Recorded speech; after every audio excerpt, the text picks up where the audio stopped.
یو څو خړسرو په یو قبر اړولې خاورې یو څو خړسرو په یو قبر اړولې خاورې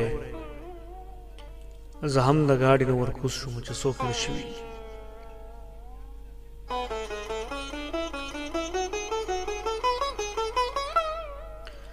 د سر خازه یې لګېده چې زه ور ورسېدم بیان شروع شو زه یو غاړې ته خاموش کېناستم یو مولانا کله اواز خوږ یو کله ژاړي یو مولانا کله اواز خوږ یو کله ژاړي ناستو کسانو ته یې زړه د دې جهان تور کو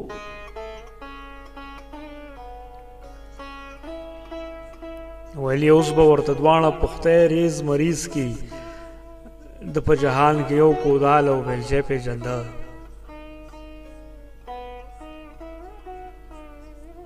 د سرسای نه ورکوله دومره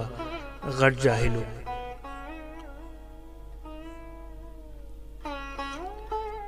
د په جهان کې یو کودال او بیلچې پېژنده د سرسای نه ورکوله دومره غټ جاهلو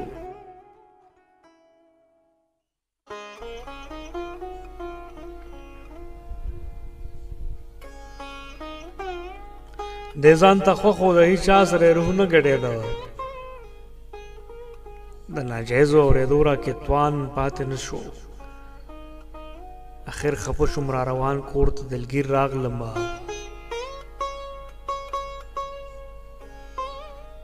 د یو مزدور سره په قبر کې انصاف نه کېږي کرل ریبل مې د خپل ځان سره خوب راغی وینمه وینم څه چې دا مزدور دی پرښتو ته وایي ما په جهان کې یوه ورځ چېرته خندلي نه وو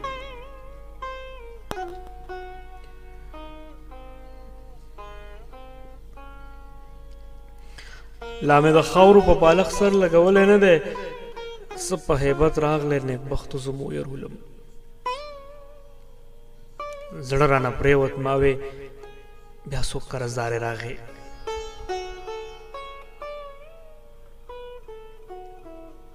چې د عذاب د پرښتو سترګې سرې ولیدې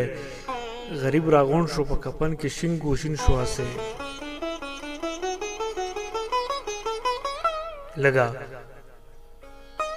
لږه شیبه پس سا صورت شو ویل یې صبر وکې هی ډبره ترانه کې وجود کې مې صفاتې نه دي ما خپله برخه عذاب هلته ښه په نره تېر که د کپرۍ نه مې د هاړ غرمو کې اور ختلو لکه د مار به مې په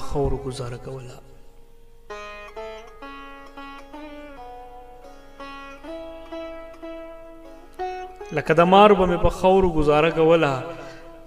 زما به ټول عمر روژه واختر کله کله د ضلالت ژوند تېرولو مې جهان داسې و منم چې هر خواته میوې وې شنه باغونه ډېرو سوړه سویلې وکړي زما د خوار نصیب کې نه و که زه د خپلې حق وهنې حق کې ډېر څه ووایم که مو یقین راشي نو ما به د ګرام ته پرېږدی د بېهوشۍ حالت پې راشي وایي ډېر ستړی یم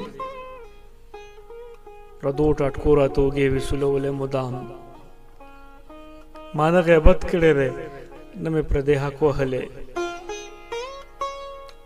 د ښاپېرک نه تپوس وکړی چې رښتیا ووایي په شپه به تلم په شپه راتلم هغه اکثر لیدم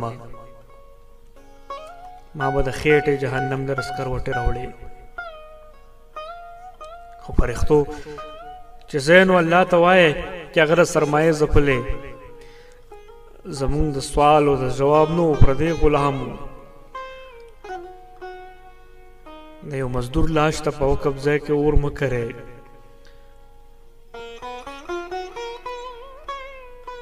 فرښتو ځای چېرته د خان یا د نواب قبر ده فرښتو ځای چېرته د خان یا د نواب قبر ته